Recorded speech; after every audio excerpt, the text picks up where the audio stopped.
Welcome to the Ancient Pottery March live stream. I try to do this once a month. This channel is a great place online to learn about primitive pottery and ancient pottery replication. And so today I'm going to be taking you through the entire process, the primitive pottery process, from clay through fired pottery. But along the way I'll be answering all your questions regarding primitive pottery. So if you have any questions, any pottery related questions, just drop them in the chat and I will try to answer them all before I'm done, okay? So I have a lot of stuff to share with you today. I have a lot of pictures explaining parts of the process, but I also have a lot of stuff, a lot of show and tell here in my studio. So make sure you chime in and ask questions if you feel like I missed something or I didn't cover something as deeply as you'd like, or it wasn't clear, because I probably have more information here that I'm going to cover in the course of this hour-long live stream. So if you ask questions, that'll remind me to get in a little deeper in some of these subjects, okay? And so I've got a bunch of stuff to go over, and then we'll start right in on the presentation. Just real quick, looking at the chat, see who's in here, say hi to people. I can't see the top one, isn't that weird? Joey makes everything. He's having trouble with spalls. He says round singular round spalls that pop off of the pottery when firing from the bottoms of the pots usually.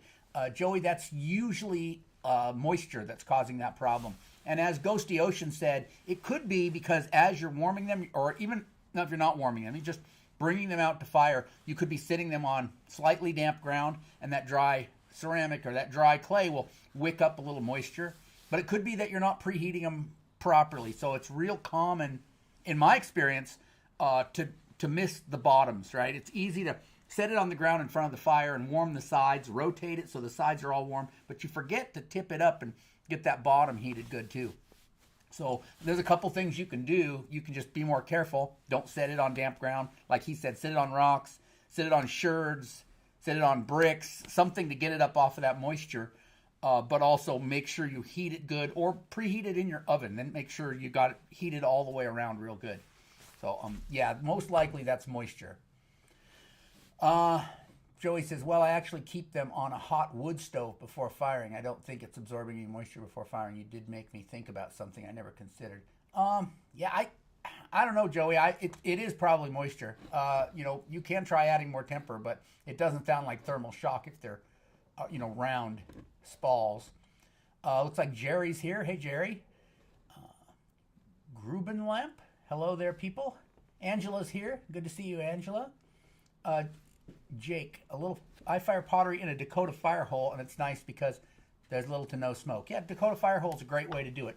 The only reason I get a lot of comments about the Dakota fire hole, and it's a great way to fire pottery.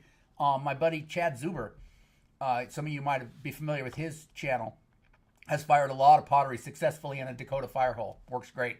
Mostly what I'm trying to do, not always, but a lot of the times, I'm trying to make replicas as authentic as possible. And prehistorically they were not using Dakota fire holes, at least here in the Southwest. So that's the only reason I don't do it, but it is a good way to fire pottery. Hello from Tennessee, BT says. Keeber Sandoval says hello, everyone. Canada here, hey. Got the international group coming here. And he wanted to say thank you for your help a while back when I asked about Marl, says Jessen Jin. You're welcome. I appreciate it. I answer a lot of questions throughout the course of the week through, just YouTube comments, Instagram comments, Facebook comments, also like Instagram messages, emails. If you do have questions about stuff, you're welcome to contact me anyway. Some of those ways I sometimes miss. I get a lot of YouTube comments. I try to look at them all. I don't always have time to answer them all. Sometimes a comment will come in while I'm at the store or out in the field or something, and I just don't have time to answer it right then. And then by the time I get back, there's 4 other comments on top of it, and I just kind of forget about it. So email is really the best. If you go to my website, there's a contact form. You can get in touch with me, and we can email back and forth if you have those kind of questions. Jake says he's actually friends with Chad Zuber. Yeah. Well, I made a couple videos with Jake a couple years back. Not Jake, with Chad. Jake. So you can go check those out if you haven't seen them. But I've been out to his camp and all that. Try not to make the bottoms too thick, says Angela, which is also good because then it can retain moisture a little easier if it's thicker. Also denser clay, which is why I said add temper, because if the clay is really dense, you have trouble getting that moisture out of there. So if it's a little more temper, that moisture can leave more efficiently. Hey, look, my wife's here. Can I separate usable clays from clay kitty litter? Oh, no. Kitty litter is made from bentonite. It has an incredibly high shrinkage rate, so it's no good for making pottery from. You can use it if you have a natural clay, a wild clay that is really short. Short means it's not very plastic. It doesn't, it's not very moldable. It wants to break or crack when you try to bend it. You can add some of that bentonite to it to make it more plastic. That's about all it's good for. Okay, let me cover these items first. There's a lot of good questions here, and I will get to them all. The Southwest Kiln Conference, that is the event if you're interested in learning about primitive pottery. That's going to be October 17th through the 19th in Safford, Arizona. The website is swkiln.com, so you can go check that out. You can register. Registration's open. The only thing that is limited, if you're interested in going, campground spaces. So we've rented out the group campground at Roper Lake State Park. And so a lot of us are going to be camping there and kind of hanging out there at the group campground after hours. If you want to be in that group campground with everybody, there's only a number of spaces left, a few. So get in there and get registered. Otherwise, you can do it later, right? But those are going to go quick. There's only 13 to start with, and we've already got probably half of them gone. So be aware of that. Southwest Kiln Conference is a great way to learn. There's going to be a lot of, not just me, but other, experienced primitive potters there that you can learn from. Be demonstrations, there'll be presentations, and then firing, of course. So think about coming to that. My Spring Potters Gathering.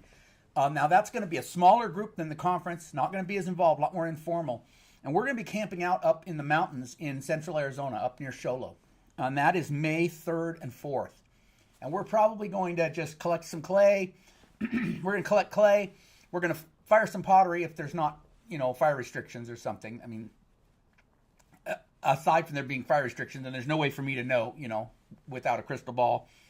Fire pottery, collect clay, and maybe visit some prehistoric ruins in the area. And that'll be 3rd and the 4th. That is only available to channel supporters. So Ancient Potters Club members, channel, if you're a channel member, the join button down below on YouTube, or like a patron, and then those are the people that are invited. So if you are interested in going and you're not one of those, you can sign up for, I forget what it is, $2 a month or something. So it's not a lot.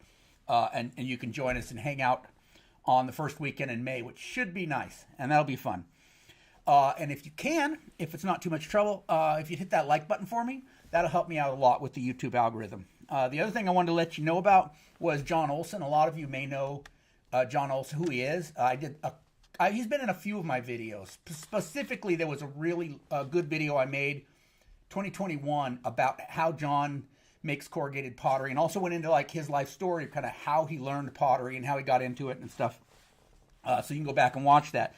But John Olson is a well-respected potter who kind of came up with the whole way that most people do corrugated pottery today, replicas. And John Olson passed away last week, so I wanted to let you know about that. I was going to do a workshop with John first week of April up near his home in Utah, and so that workshop has been canceled. There were 12 people signed up, and I'm trying to get a hold of all of them. So if you're one of those that was taking that workshop and you haven't heard from me, my email's probably fallen into your junk drawer. So just make sure you get in touch with me if that's the case. That workshop in Utah, first week of April, was canceled. I am going to be doing a makeup workshop at my property in Southeast Arizona the same weekend, so first weekend in April. If you're interested, and if you're not, there's going to be a full refund available to you. So, and that's just because John passed away. There's no way I could do it without him, because it was about corrugated. First of all, John knows I don't know corrugation. That's John's thing. Second of all, I was supposed to be staying at John's house. He was going to help me, show me where I could get clay and firewood and all that stuff up there.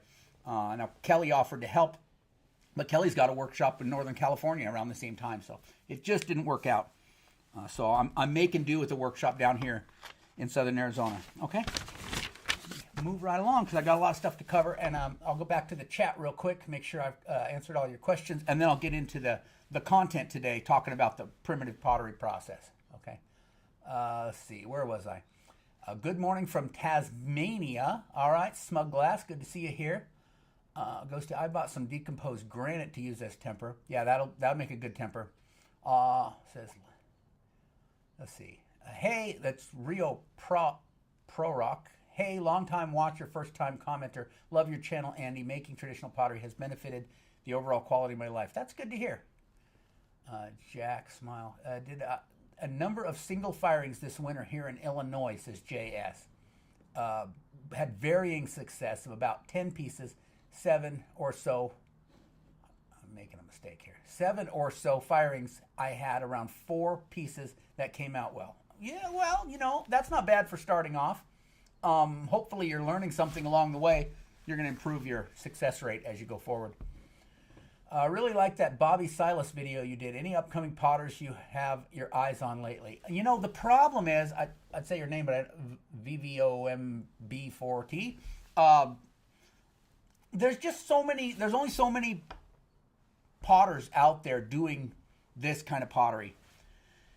And I've already done all the ones that are, friendly and welcoming to me making a video about them. The Bobby video was great. I agree. Bobby's amazing. But if you know any potters who would like me who are open to me coming and filming them, let me know. I did the Mata Ortiz video last year, which is great because those potters in Mata Ortiz, again, are real open about their processes and stuff and showing you how they do it, which makes a great video. Same as Bobby. But a lot of Native American potters here in the United States, the ones we have in Arizona and New Mexico, a lot of them are very, very closed about how they operate, and they're not interested in making a video. There may be a couple here in Arizona that I can approach about it. Most of those guys in New Mexico, they're not. I have a lot of Pueblo potters that watch my videos, and one of the reasons is, and I don't know, I can't talk about what it's like to live in those communities, because I don't know. But I know a lot of times, like the families that make the pottery, they make the pottery within their family and they teach young ones coming up, but they don't spread it around the whole community. So other people in the same village might not know how to make pottery, and they watch my videos and learn how, because they can be very, very closed about sharing information. Like I said, I don't live in those communities, but that's what I've heard. And if people that are like that, people that are real closed about sharing information, they don't want me coming to make a video because they don't want that information out there. So if you are a potter, a primitive style potter or a Southwest style potter or anything like that, and you're interested in me making a video about you, hit me up. I'm all open. I'd love to make a video about every potter out there, but a lot of people don't want me to come film them. Okay, where was I? That sounds awesome. I wish I lived closer. What temp should I preheat the pottery in my oven and how long? Worry about it cracking when I transfer it outside. No, not if it's warm enough to touch. I usually run my oven down at like the lowest temperature, like 200. You want it below, the temperature at which water boils, which is what, 220, something like that, Fahrenheit. So you want it below that. So like 200, 170, whatever the low spot on your oven is, and like a half hour. It doesn't have to be long. It doesn't have to be hot. Some people run it up a little bit at a time, all the way up to like 500 degrees Fahrenheit. Unnecessary, but go ahead and do it if you want to. But as long as there's plenty of temper in there, remember that temper is allowing that moisture to leave the pot easily. Then a half hour at 200 is more than enough. And then of course when you go to grab it, right, it's going to be real hot. Let it cool. Let it open the door and let the heat out, and then let it cool a little bit so you can handle it. If it's cool enough to handle, then it's not going to crack. It's not that sensitive.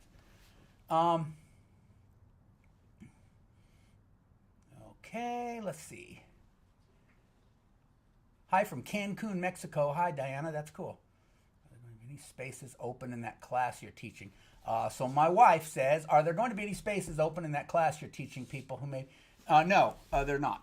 So I'm only doing that workshop as a makeup for the people that were signed up for that one for John. I'm not opening it up. Although There are a lot of people who have taken the refund option, so it's going to be a small class. My usual class size is 12, and we're probably going to be 5 or 6. But I'm not going to open it up because small classes are easier for me. Diana, here's a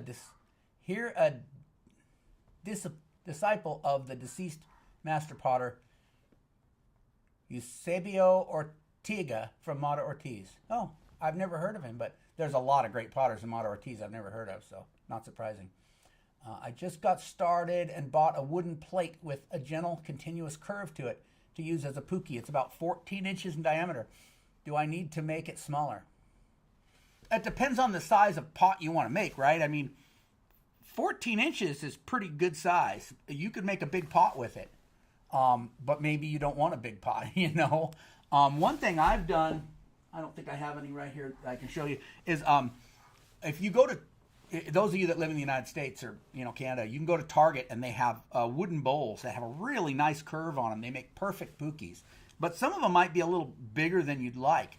So what you can do is pat out a slab of clay, press it into that wooden puki, and then, you want to put like a cloth or something down so it doesn't stick into the wooden bowl. But take it out, let it dry, fire it. Now you've got another puki made on that same curvature, but it's automatically going to be smaller. One, because it's built on the inside, and the clay has thickness, so it's smaller that way, but also the clay will shrink a little. So now you're a size smaller than that wooden bowl.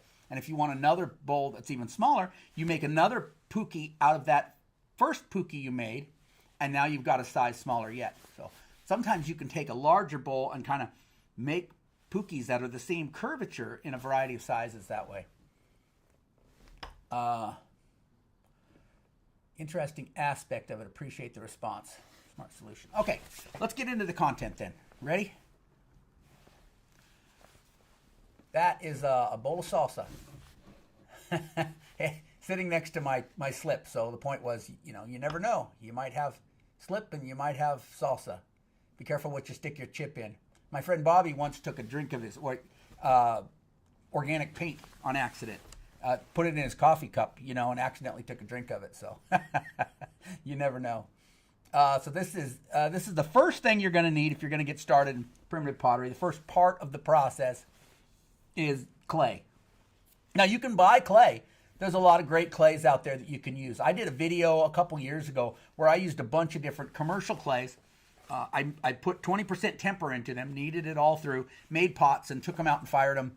And, it worked out. 99% of your commercial clays can be used to make earthenware. Just put a little temper in them so they can withstand the thermal shock of that kind of firing, and go ahead.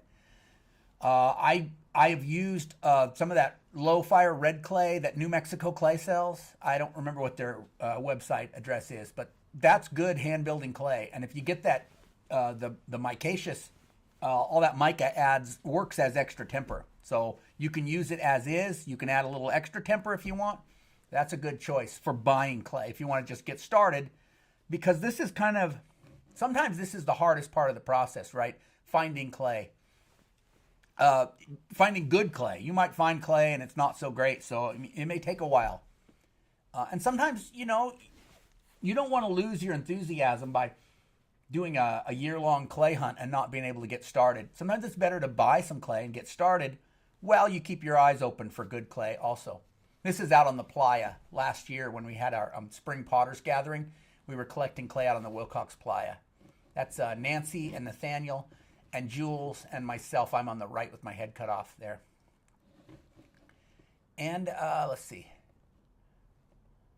Where'd my clay go? There it is. So this is up at the Kiln Conference in 2021, maybe. Collecting some white clay up there. There's a lot of clay up in Blanding, Utah. So yeah, that's the hard part. And it's complicated. You have to figure out the right amount of temper, and you have to go through this process. And so sometimes it's better to buy it and get started. So there's different ways of processing it. Well, let's say you have the clay. You have to figure out what you're going to do to make that essentially dirt into a usable crafting material. This is dry processing. So when you're dry processing, you're just grinding that clay up. That only works if your clay is relatively pure. If it's has less than 20% of non-clay material in it, you can grind it up and use it. But if it's more, you've got to remove some of that first, and that's where you get to wet processing. So wet processing looks more like this. So here I am taking that. I've mixed the clay up in a bucket. I've let it sit and slake. I've mixed it up with my drill there, and now I'm pouring it through a strainer, a real fine, it's a paint strainer bag you can get at the hardware store for straining the lumps out of paint. And that'll take all the impurities out, and then you have to add the temper back in. So those are the two ways of doing it. The way that, let's see here. How do I do this? Nope, that's not it. This way. Yeah, so here's my corn grinder that's sitting right here in my workspace, and that's easier than the metate. These cost about $40-50 on Amazon, and that's a good way to do it as well. So let's see. What was the next one here? Let's talk about temper real fast. So you've got your clay, you've got it figured out how you're going to process it. Now you have to make sure your clay has like 20% or more temper, depending on the clay. Every clay is different. Some clays you're going to use much less. Some clays you're going to use much more. But 20% is a good starting place. This picture here, I'm adding sand. It's just a scoop of sand. I get sand from particular areas, and then I'll run it through a screen, like a window screen or something, to remove any big chunks, and I'll just add that in. That's what this is. But you can use all kinds of things, right? Temper can be a lot of different things. So, what am I doing here? Sand is easy, at least for those of us that live in the Southwest. You just go to a wash and get sand. Some places people live, there's not a lot of sand. Beach sand is easy for some people, but beach sand has a lot of calcium in it, so that can be a problem. If you fire over like 820 degrees Celsius, then those bits of shell that are in the sand can cause pops in your pottery later, calcium pops. So that's not the best. That's the same way it goes with buying sand at the hardware store. Might be good, might not. If it comes from like near a limestone quarry, it might be full of calcium. You just don't know it until your pottery starts having pops and stuff. This can be months after you fired it. So it can be dangerous. So there's other things you can use. Ground rock, like somebody was talking about granite here in the chat today. Decomposed granite is real good. There's some places here in southern Arizona where I collect decomposed granite. Makes a great temper. The Hohokam, the ancient Hohokam potters here in along the Gila, not far from here, used to use schist, and so that makes like a glittery color, like micaceous clay. So schist is good. Anything that's going to be inert in the firing. So you want to avoid like mostly calcium, but there's other things too. Like here in the Tucson area, a lot of the sand will have pyrite, iron pyrite in it, which is what we also call fool's gold. Little bits of gold-colored rock. And every place there's a bit of pyrite, it'll make a tiny little pop in the firing, as that pyrite, at a certain temperature, I forget what, releases a sulfur, and that sulfur gas will blow off a little piece of the pot. So it can be difficult. Volcanic ash is really good because it's inert and it's very fine. Diatomaceous earth is something that you can get in the hardware store that works really good for a very fine temper. People ask me, they hear about volcanic ash and then they say, well, what about like fireplace ash or wood ash? But you can't. It's not the same. Volcanic ash is powdered stone. Wood ash is not. So, they're not the same. Let's see. So we got through temper. Let's check the chat really fast and see if I've missed anything there.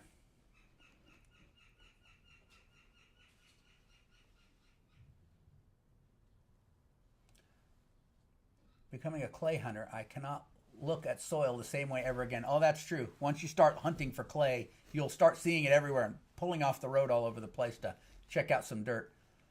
Rock Froon says, hello from Germany. Welcome. Is there a way to use broken pottery to make a new one without mixing the new raw material? No. Broken pottery can never be turned back into clay. You can grind it up and use it for temper, and I do that a lot. So when I break pots, like in firing or just accidentally, I keep it. I have a whole bucket full of broken pots over here, and I just run them through my corn grinder and grind it up into very fine and pass it through a screen, and then I put that in my clay as temper. That's the best way to recycle broken pots. But you can't turn that back into clay. It's always going to be non-plastic once it's been fired. Ghosty Ocean, you could use them to make mosaic tiles. You could use it for a lot of things. That's true. I'm in Colorado. I've been trying to use the stuff around my house. I levigated it and successfully fired it in a smoker, but it has mica or gold-looking flecks and spalled a bit. Yeah, but did it spall where the mica was? So when you get one of those pyrite spalls I was telling you about, you can look right. They're very small. They're not big spalls. They're tiny little spots where the surface of the pot has popped off. And if you look right in the bottom, there's a bit of mica. I mean, is it popping on the mica, or is it just spalling in general? Because generally spalling is caused by moisture. So like I said, preheat better, add more temper. But I don't know. Ren 505 says, I use the New Mexico red low fire clay to slip and polish on dry pieces, and the white low fire 50/50 on the pot. Get hairline cracks. So I'm confused, Ren 505. Are the hairline cracks just in the white slip, or are they in the pottery itself? You know what I mean? Do they go deeper? I use 20% for the moment. Works for me, says Zoc Frood. Maybe calcium pops for me. Yeah, it could be calcium. The thing with calcium pops is they won't happen right after the firing. They'll happen months down, or weeks or months later.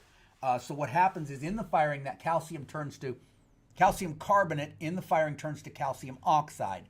And then when that calcium oxide gets moisture, and it can be water that you put in the pot, or it can be even humidity from the air. Once it gets that, it will start to change again. It will reaction, what's they call it, a chemical reaction, and it will actually cause a pop. And so it'll happen later, sometimes years later, and it can happen over the course of time. Like at first you might look and there's only 4 or 5 pops. You look a month later, there's 10 or 12 pops. After 2 years, it might just be covered in pops. So they kind of grow. And every place there's a pop, you look in the bottom, there's white. There's a little white something, and that's that calcium. I'm in Colorado too, and I find great clay in creek bottoms near my house. I use bird sand for the first mix. I don't know what bird sand is. Petra, prehistoric people used sometimes extremely impure clay on the archaeological site I study in Greece from the Iron Age. Sometimes they just took out the biggest stones by hand. Well, yeah, I've seen that. I've seen around here at archaeological sites. Sometimes you'll see stones that are so big, they go from the outside wall of the pot to the inside wall of the pot. They go all the way through the pot. They're just built in. I mean, they didn't have screens to pass, really fine, like window screens like we do. So sometimes they were just, as they worked it, they would pick out stones, and sometimes they just left them. One Gruben lamp says, do you have any tips on preheating and firing large pots around 20 inches in a pit fire or primitive kiln context? I'm also worried handling it while it's hot, as it's quite heavy. Yeah, you're just going to have to be careful. You could put it in your oven, like I talked about earlier. But if you're firing it, if you're preheating it around a campfire, around a fire, you've just got to make sure you get all the angles, right? Get the left side, get the right side, get all the sides, but also get the bottom, get the top. Turn it a lot and just preheat it for spend an hour or something around the fire, just rotating it, making sure feel it with your hand. If it's hot to the touch, rotate it a little. If it's not, give it some time. Give it some time to heat up. It can be done. You got to be really careful about the preheating.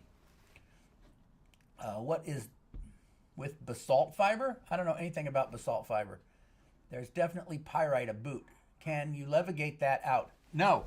You could levigate any stones out, sure. You can levigate all the junk out, but if you're trying to get temper, there's no way to separate the pyrite from the, granite or the stones you want in your temper. So better to find a location that doesn't have it. You can see tiny flecks at the bottom of the spall. Yeah, that sounds like the stuff there. That's when you have that, usually pyrite, but a lot of people will tell me they think it's what's mica, and then later find out it's pyrite. So be careful about that. Hi, Andy. Have you heard of adding water you boiled rice in to the clay to increase plasticity, and does that clay fire well? Yeah, I've heard of it, and it's done, but the amount of improvement is, very, very small. So don't expect miracles, right? If you have a short clay, you can make it slightly more plastic by adding boiled rice water, but it's not going to be, wow, this clay is all of a sudden great. So yeah, I mean, you can do it, but don't expect miracles. It's going to be a really small upgrade from what it currently is.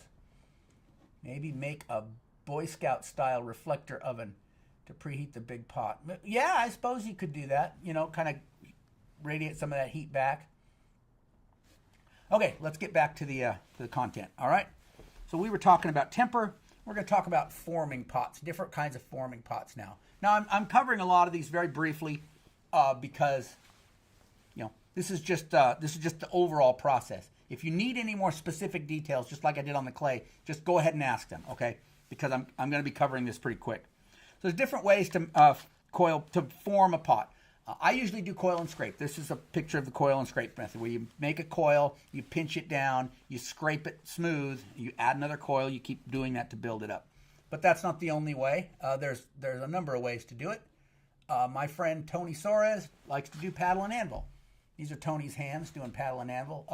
Tony has a YouTube channel. If you're not familiar with it, you can go check that out, where he shows how to do paddle and anvil pottery. That's just using a paddle, a wooden paddle, and then a stone or a ceramic anvil on the inside, and just that thins the walls and compresses that clay, makes it stronger. And then, there's other ways too. My most recent video you saw, this is from that. I used a slab technique. I just patted out a slab of clay and pressed it down into that form, and made bowls that way. So you can use slabs. You can also use pinches. There's pinch pottery is just, take a lump of clay and just start pinching it until you form yourself a pot. So there's different ways to do it. And of course there's 1,000 other ways too, that I can't even cover, right? I mean, and there's wheel throwing, and there's what do they call it, slip casting, and a million ways. But once you've got your clay ready, you've got to make a pot. These are great ways to get started making pottery. I've covered a lot of this in my videos. Once you have the pot formed, you've got to do some smoothing, right? Because it's going to be a little rough. So there's different things you can do to smooth the outside of the pot. This is the scraping. So what I'm scraping with here is a deer rib bone. And you can see the bottom of the pot here is pretty lumpy because I had a piece of cloth to keep the pot from sticking in the pookie, which was glass. And so I had to scrape that down and then take little bits of damp clay and press them into the cracks and holes and get that all smoothed out. Some of the clays I use around here are from around here. Hold on. Here in southern Arizona, they're very, very firm, and they require a lot of scraping. If you just build the pot, you're not just going to smooth it with your fingers and get a good, even surface. And so I do a lot of scraping and what they call wet or stone smoothing. Where you've got a stone, you got a smooth stone. You get it wet, you dip it in water, and then you go over that pot with that wet stone and dip it in water and go over it.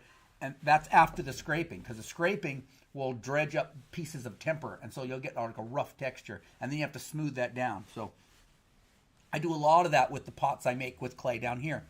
Now the clay I get up on the Mogollon Rim, up on the Colorado Plateau, northern Arizona, northern New Mexico, southern Utah and Colorado are part of what's called the Colorado Plateau. Very different geologically from down here. And that clay tends to be really, really soft. I can't just build with it. Like the clay here, I can just coil all the way up to a big jar without taking a break. But with that clay up there, it's very soft, and I can put on like a couple of coils, and then I have to walk away for a half hour or something, letting it dry a little bit, firm up, before I come back and add more coils, because it's so soft. But also because it's so soft, I don't have to do all that scraping and smoothing, because it's pretty smooth, and I can just kind of take my wet finger and just kind of go over any rough spots and just smooth those out. So that soft is kind of a, like a catch-22 or a double-edged sword, where it's good in that it makes smoothing it easier. It's bad because you know, it can start to slump a lot easier. It doesn't have the same strength. So you might not need that. The point is, you might not need to do the scraping and stone smoothing necessarily, depending on the quality of your clay. So let's go back to the slideshow. This is the, hold on, I'm looking for something here. There I am. Okay, so that's the scraping. Oh, let me go back real quick. So I've got different things I use for the scraping. I was going to show you that. Where did I do with that? Here it is. So here's like the deer rib bones. I used to sell these, but I'm having trouble getting them now, so I don't. They're not available on my website because I can't get them. But you can look online. There's places you can buy rib bones. These are deer, and I also got some antelope at one point. These small, like short ribs, are really good because they have a sharp edge naturally, and they make a real good tool. This is river cane. So these are just the cane that grow along the river, and I've just split it. I just split it into little pieces, and they have a sharp edge, and they're really hard. And those also work good for scraping. Another thing that works good for scraping is like this is a hotel room card. See, it says days in. Also, like, you know, store gift cards, old credit cards. You know, these are really good because, you know, that piece of plastic has a nice sharp edge you could scrape the pot with. So there's a number of different things you can do that scraping with. And then the stone smoothing is just, you know, a smooth stone. This one came from the beach, but, you know, you can buy these tumbled stones. I usually buy these at the Tucson Gem Show. I can go out and buy like a bulk of these like polished stones, and I sell those on my website. So if you're interested, let's see, where's it at? Right there. So go to my website. I sell smooth stones. I sell pookies. I sell the gourd scrapers, which I'm out right now, but there's supposed to be a new order coming soon. So I sell a lot of the tools you might be interested in there. Okay, let's get back over here and see where we're at.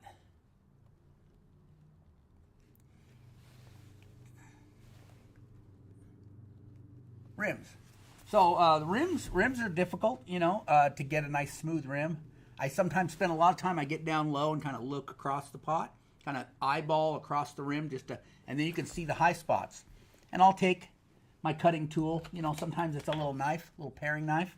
Sometimes it'll be my little primitive needle tool, which is just a mesquite thorn glued into a stick. And I'll trim off those high points, and I'll take little balls of clay and I'll press into the low spots. And then get it wet. Get your fingers wet and get it all wet, nice and soft. And then I've got these little scraps of buckskin, and I will just get it wet. This is in the picture. You can see I've got it there. When it's wet, it's real soft, and I'll just pull that across the rim and make it nice and smooth. I sell the scraps of buckskin on my website also. And then once it's smooth and it's getting towards dry, now it's more, you know, getting quite a bit beyond leather hard even. It's fairly dry, but not fully dry, not bone dry. That's when you do the burnishing. So then you take the same stone that you might have used for the stone smoothing, but in this case you're using a dry stone instead of a wet stone, and you're just going back and forth over it quickly and giving it a nice glossy texture. So that's the burnishing portion of the process. Let's see. Where are we at here? Okay. Give me 1 second. I'm going to grab something for you.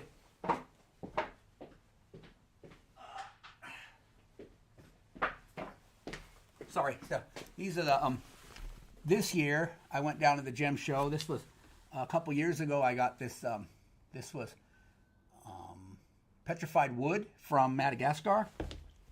Last year I got carnelian stones, which are beautiful. This year I got lapis lazuli. So they're really pretty. Aren't those nice? These are the polishing stones that I'm selling on my website right now. Aren't those great? Really nice. So yeah, you know, those tumbled stones work really good, and sometimes they're really pretty too. If you haven't already, think about giving this video a like. That'll help me with the algorithm. Let me go back to the chat really quick to make sure I'm all caught up, answering your questions. If you have questions about any of this stuff I've covered, you go ahead and ask it, and I will get those answered. Hi, Andy. I have heard of adding water. Oh, I already read that. Yep, I did. About the rice water. There's a lot of chit chat here that I'm trying to scroll through, so stand by, bear with me. Ghosty Ocean. I love the idea of slip casting, but that's too high tech for my personal style. Yeah. You know, you ever looked at those the pots they made down in South America? They're like people and like human faces and stuff. Can't think of the name of it, but they're really, really detailed. They're way too beautiful to be, you know, just hand sculpted. And I read recently that they were using molds of some sort. I would love to figure that out and do some replicas of that. Was the potter's wheel ever adopted in indigenous cultures in the Americas? No. They did not have the potter's wheel before the Europeans arrived. I prefer to wet my hand, smear water all over the... Oh, yeah. I use a piece of coconut hull that I can cut into a kidney shape. Yeah, coconut hull makes a good gourd replacement. Hello from Denmark. I have made my first pookie after watching some of your videos. It's still drying. I think it will crack. Maybe that's the comedy of clay.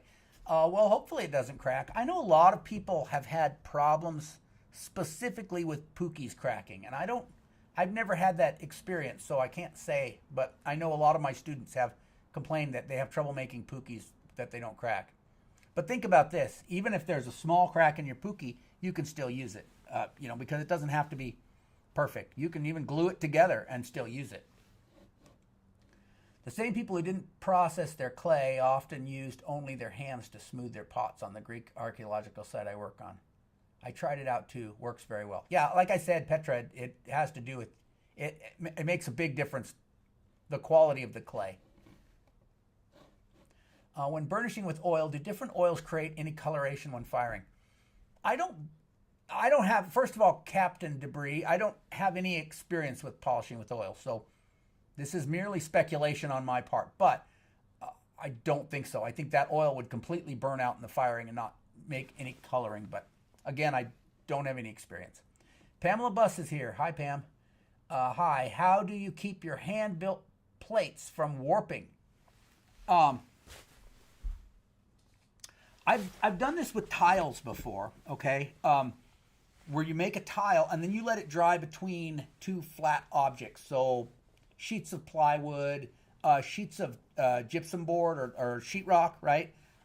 With like a weight on top. That keeps those from warping as they dry. In my last video when I made plates, I did not have that luxury because the plate had a little lip on it.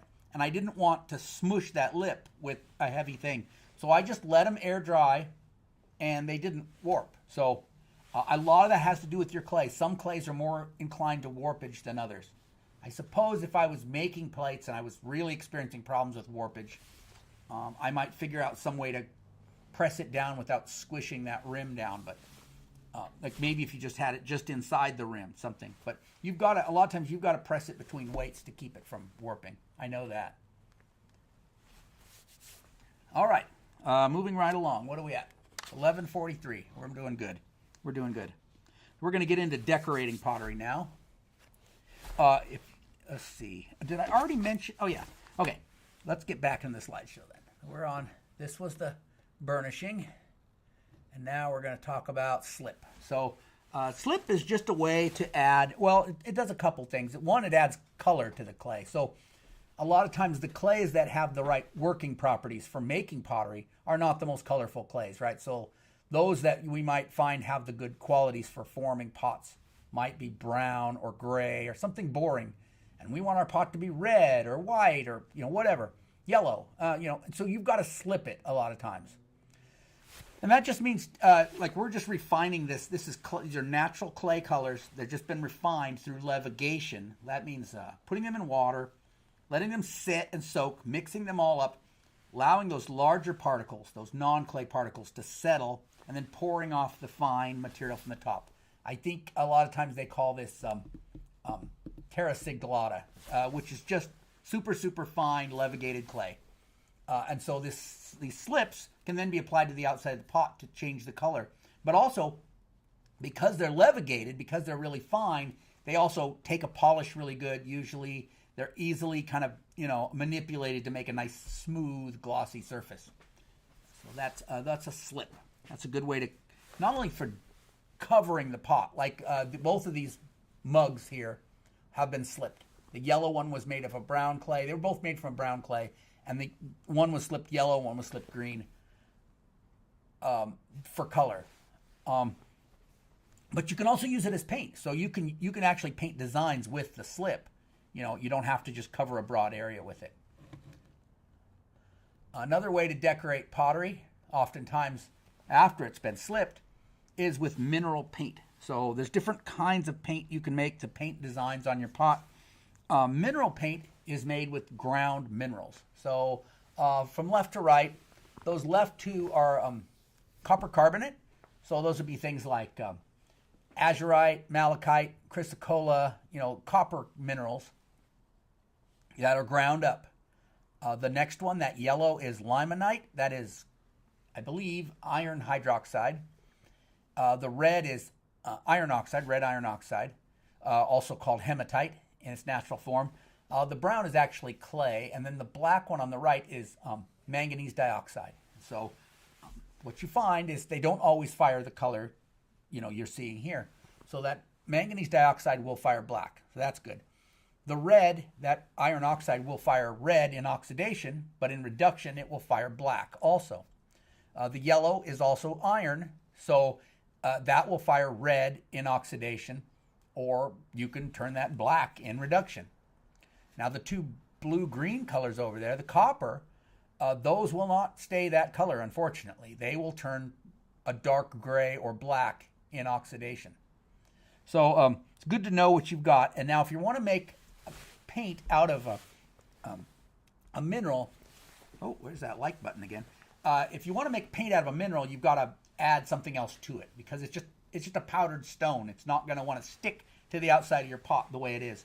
So I usually add about a third clay to it, and that, you know, will make it kind of stick to the pot. It will also make it harden in the firing, which is important, because you don't want to pull the pot out of the firing and then find that your design is just wiping off.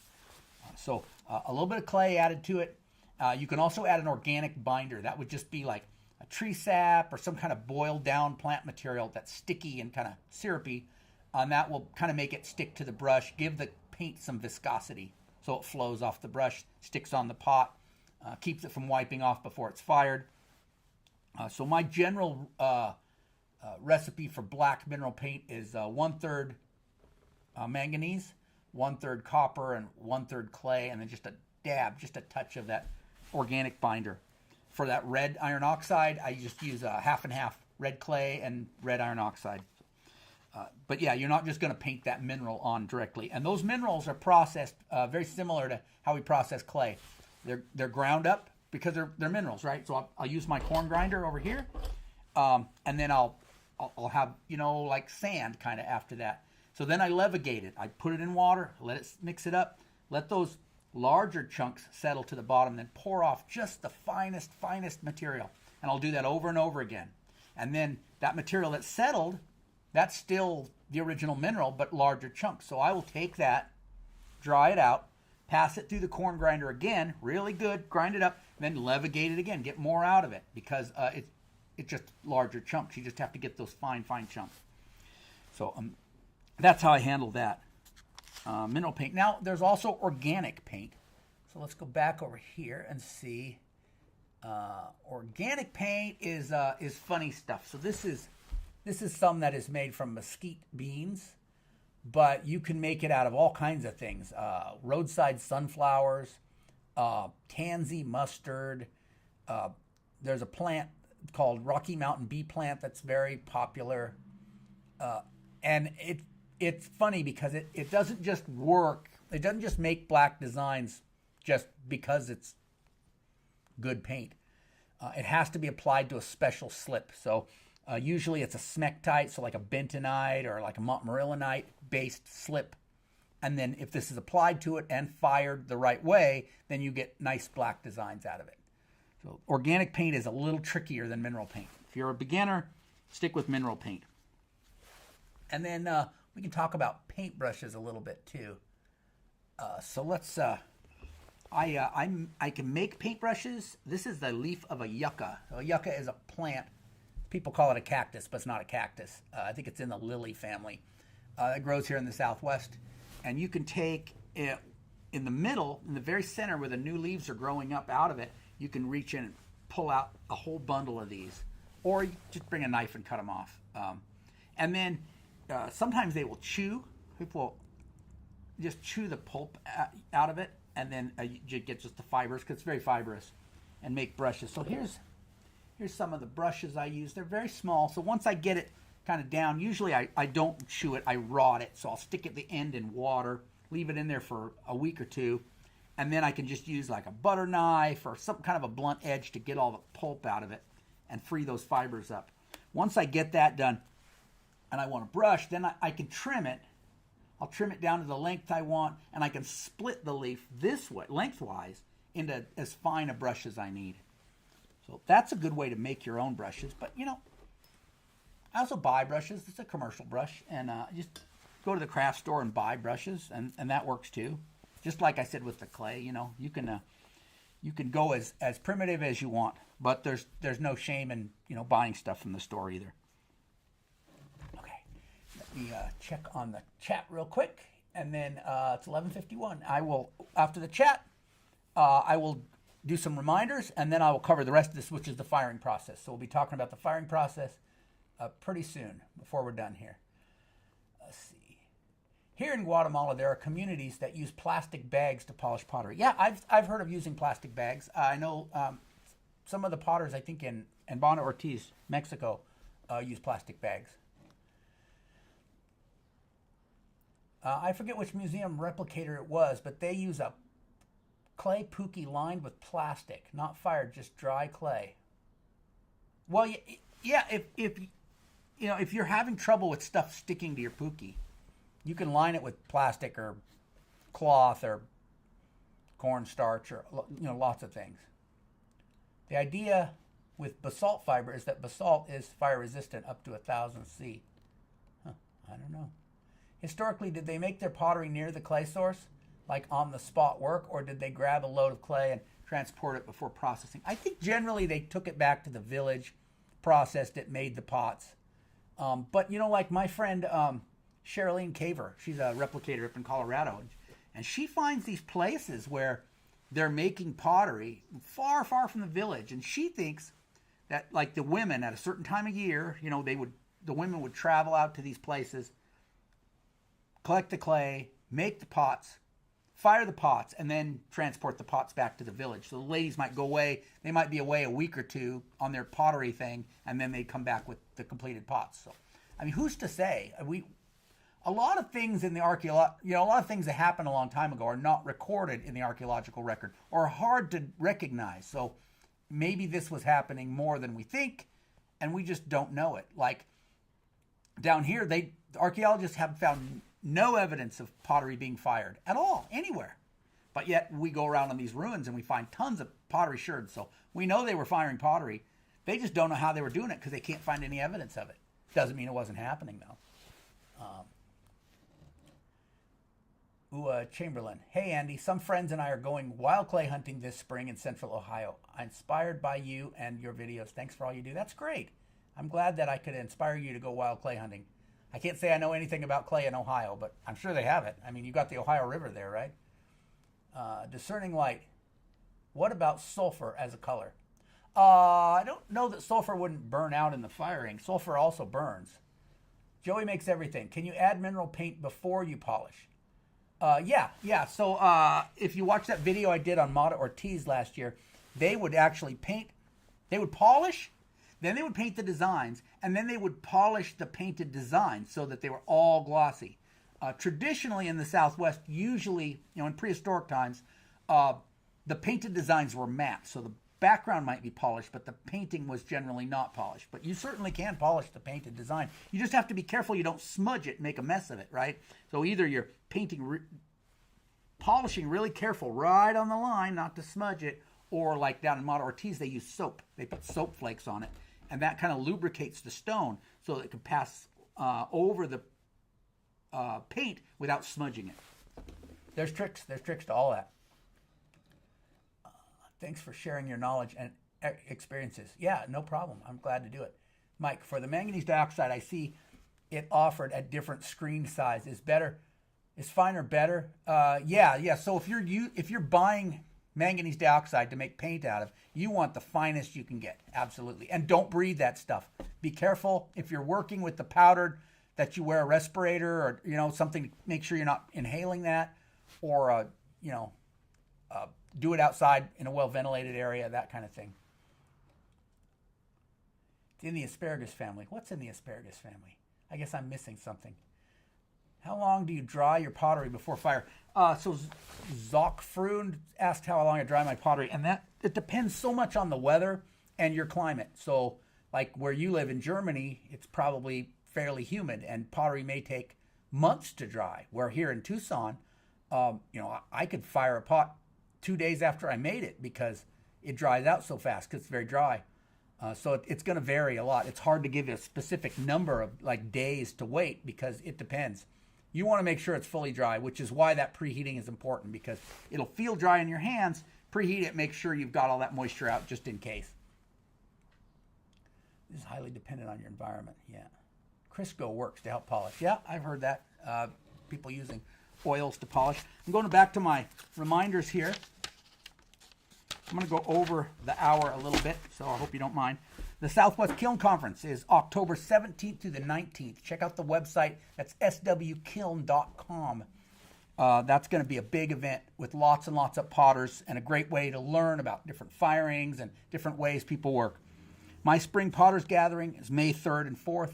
That is open to channel members, patrons, and Ancient Potters Club members, people that support my channel. And you can get into that for very, very little a month if you're interested. That's going to be up near Show Low, up on the rim. We're going to do some camping. We're going to collect clay. We're going to fire together and hang out.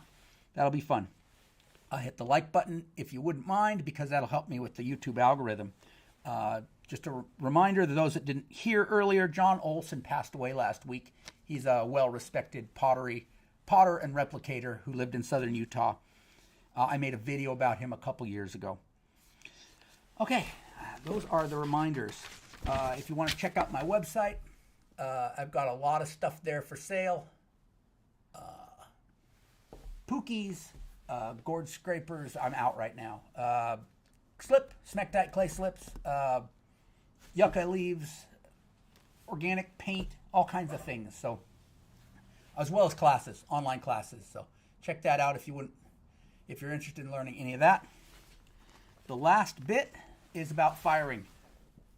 So let me get this set up, and we will talk a little bit about firing. So firing is divided into basically two parts. There's what they call the primary fire. Primary fire is doing two things. It's building a bed of coals. That's going to be the foundation of your firing, and it's preheating the pottery. So you just build like a campfire on the in the ground, and then set the pots around it, and you got to rotate those pots so you heat them all over, the bottoms, the tops, all the sides, get them nice and hot. This will be a half hour to an hour, and while you're doing that, you're building up that bed of coals. And that bed of coals, then you're going to take a shovel or a rake or even a stick, just spread it out so you have a nice even bed of coals under the pots. And now we're going to stack the pots, right? We're going to stack the pots above the coals. Usually there's some what they call kiln furniture. So it can be stones, it can be bricks, it can be commercial kiln furniture. Something to keep the pottery off of those coals so you can get air circulation. There are three methods of heat transfer. That's the way temperature moves. Three methods. Convection. Convection is the movement of hot air. Conduction. That's when two hot things touch each other. Think of a hot spoon in a pan. You go to grab the handle and the spoon is hot. That's conduction. That heat has traveled up the handle through a solid object. And radiation. Radiation is like when you reach your hand out and you can feel the rays of the sun, that warm, radiant heat. Or like if you walk near a campfire and you can feel that heat kind of radiating off the fire, radiant heat. So the number one way that these pots are heating inside of a kiln or an open firing like this is convection. It's hot air. It doesn't make sense. You'd think there were another, there's some other way, but it's actually the hot air. So by propping those pots up, by stacking them with enough space between them that air can circulate, you're actually allowing the pots to get hotter. Not to cool off, but to get hotter, because that movement of hot air is how the pots primarily are heating. This is your primary fire. Now you've got them stacked over the fuel. it's time to start getting into the secondary fire. The secondary fire is what actually does the job of turning that clay into ceramic. In this case, I've got my pot stacked above my coals now, and I've also got what's called, often called cover sherd. So a cover sherd is a in the prehistoric Southwest, they would have used broken pots. They had a lot of broken pots because they used the pots all the time, and they would use pieces of broken pottery. We often have to make those cover sherds, purpose built because we're not breaking big pots that much. In this case, I've used a tin bucket. So I've got the bucket here that I used. I picked this up at a craft store, and they have these. I'll show you in a second. Hold on. I've got the broken pottery in here. It had these handles on it. Oh, there's that light thing again. It had handles on it, and I thought, I should get a grinder and take those handles off because they kind of stick out. They're in the way, And in the firing, the handles just fell off. So they must have been riveted on with aluminum or something because the fire just took the handles right off. So there's the handle.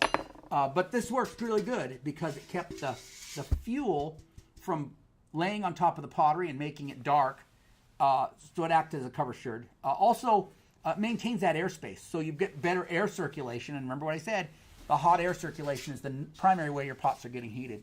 So it maintains a certain amount of space between the fuel and the pottery. And I drilled some holes to let that air kind of circulate through there.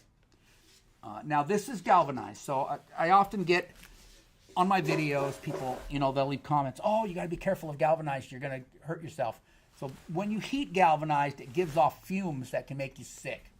And I used to work as a welder, so I know about it. I've been sick from galvanized.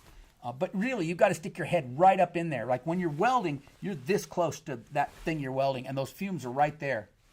And so it's dangerous. But I've fired with galvanized buckets hundreds of times.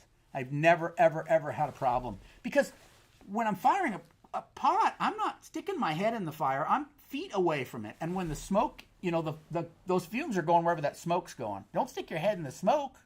When the smoke comes towards you, you walk away. So it's really not so dangerous. But it's something to mention maybe, and it's something to be aware of. So a galvanized bucket works good. Some of the natives in New Mexico will use license plates. Probably those license plates today are all made out of aluminum, but old license plates, steel license plates. Cafeteria trays, old metal cafeteria trays, and anything that's going to separate that fuel from the pottery. You're going to get a nice clean burn, and you're not going to get black spots on it. And so then that's your secondary fire, right? Once you get that burned down, then the only thing left to do is let it cool down. And that's another place you need to be careful, because as the pots cool, they can crack if they cool too quickly, right? We don't want to heat them up too fast or cool them down too fast. And that's another reason why we want that